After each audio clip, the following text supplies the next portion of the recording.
What's up, guys? It's Phantom Zed here, bringing you another Zed gameplay. Today we have Zed versus Ekko, and I have not forgot about those who asked for in particular champion matchups. I just haven't been able to find a game, unfortunately. But I know a lot of people struggle with Ekko, so for this video we're gonna try to cover Ekko as best as possible. So let's just dive right in. So basically, Ekko normally, level 1, you win trades because, well, actually it's kind of even. You win trades, he wins trades depending on who lands the skills. Level 2, he definitely wins trades just because of his his passive proc. If he gets 3 hits on you, it does a little extra damage. I got E here because whenever he goes in like that, I can just E him. And I have to flash there, unfortunately, just because I was afraid that if he got his 3rd proc, he would just ignite and then kill me. But yeah, the way that you just want to play this early is just to play safe, farm with your Q. It's okay if you don't, if you're not winning in minions by a lot, just as long as you keep within pace.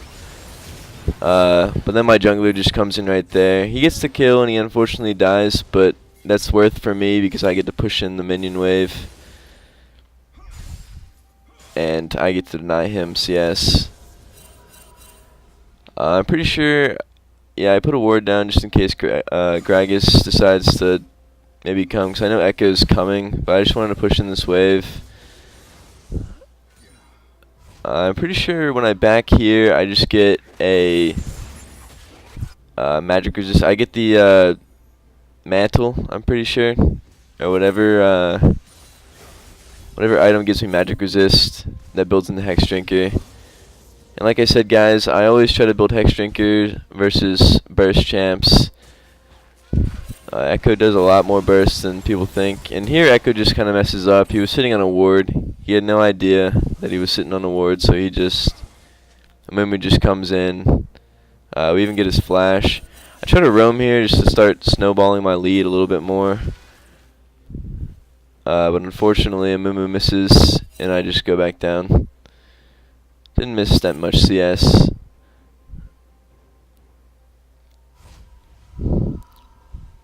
So I might back here. Yeah, I think I back here. I think I pick up Hex Drinker right here.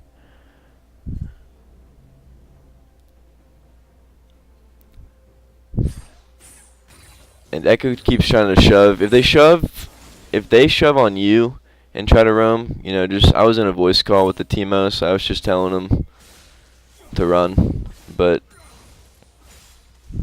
just be cautious with your pings and let everyone know, because most of the time people aren't really paying attention, and you just need to let them know. But there, I noticed that he's 6, so I don't fight him right away. Normally when Echoes are 6, they have a little bit of a safety net going for them.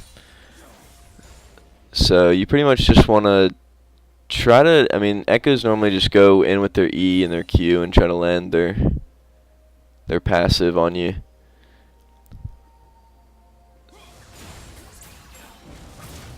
So I try to all in right there just to at least get his ult. I did get his ult right there. And then at that point I noticed I couldn't kill him, so I just went back to my shadow. The only reason I went in right there though is because Nami was right there. And I figured that if, he wouldn't be able to kill me regardless if Nami was there. So I don't take my shadow right there just because I'm afraid I'll take minion aggro and I don't really have that much energy. I start to see Gragas coming in. Ekko does his W. I get out of it, but I have to flash back to save the Nami, or else I'm afraid that she'll die and Ekko will start to get items and whatnot. And believe it or not, the support is worth gold, so Some might argue that flashing there might not have been worth it, but I think it's worth it just because that might help him, and you know, it could be like one item difference honestly in this matchup. Zed versus Ekko is like a pretty even matchup in terms of damage, at least, you know, mid to late game. Early game he wins, I think, just because it's kind of mindless, so he can just EQ into you and get his passive off. And it feels like there's almost nothing you can do unless you just maneuver your shadow, your hidden shadow, into the into a way where you can just win the trade, which I think I do here. I might have an example coming up. So now I'm trying to roam. I'm trying to get a roam on bot. I think they start to engage. I'm pinging that I'm coming. I see that she flashes, so I just go for the MF just to guarantee both the kills, because I see Sona's already dead. So that ended up being successful to me. I do lose a little bit of minions, but it was worth in the end just because I get to help out bot. And honestly, if you can help win other lanes, that's honestly worth losing a wave or two even. You know, try not to lose a wave or two, but you know, if you can help win another lane, that's like a third of the game right there, pretty much, or a fourth, because I guess jungle, but don't really need to help your jungler out too much. So I want to get a little damage on this tower. I see Gragas taking the ward right there, and then I see Ekko, so then I just figure I should hightail it out of there. This Gragas is coming in, so I just go to the side. Some people might go straight for the tower, but I honestly like to just go to the side, just because, especially with Zed, you know, you can hop over walls and stuff. So Ekko tries to get his thing off. He does, but there's the hidden shadow combo that I was talking to about. You know, you just want to, if you can get Electrocute onto him, then that's great. Honestly, I wanted the trade to be kind of worth there, so it ended up being even. And at this point I have Hex Drinker and a Dirk. He's starting to build tabbies. He might actually rush it. I ended up just shoving the wave here, and I don't think I roamed. Actually, no, I do think I roamed, but I don't think we could get him here, just because he went under tower and Annie was right there. So I ended up just cutting this part out. But that was the early game, guys, for the most part. I just put this clip in here to show basically what happens when you have a lead, pretty much. So at this point, I'm pretty sure I'm like 5-0 or something. But he's still kind of even. So I ended up just putting the death mark on him, hidden shadow, and boom.